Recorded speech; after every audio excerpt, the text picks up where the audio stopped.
સુરત શહેરના રાંદેર વિસ્તારમાં એક અત્યંત ચોંકાવનારી અને ગમખ્વાર ઘટના સામે આવી છે, જેમાં ઓલપાડ કચેરીમાં ફરજ બજાવતા મહિલા નાયબ મામલતદાર હિનિશા પટેલે પોતાના જ ઘરમાં આપઘાત કરી લેતા ચકચાર મચી છે. હિનિશા પટેલે રાંદેર સ્થિત પોતાના ઘરે જ બેડરૂમની અંદર દુપટ્ટા વડે ગળે ફાંસો લગાવી આપઘાત કરી લીધો હતો.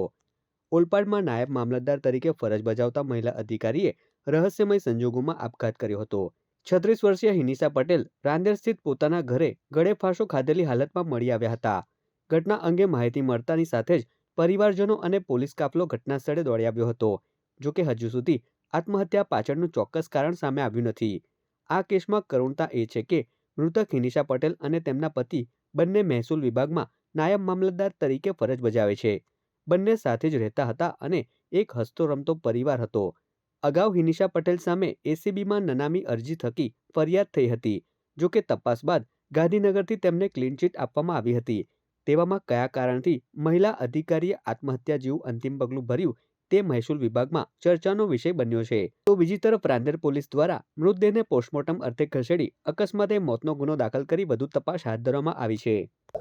આજે સવારે બેન ત્યાં હાજર હતા ઘરે અને 2 માળનું મકાન છે. ઉપલા માળે ટૂંકમાં જઈને ગળો ફાંસો ખાધેલો છે. હાલ તો કાંઈ નથી, હજી તો અગમ્ય કારણસર કોઈને ખાસ જાણવા મળેલ નથી.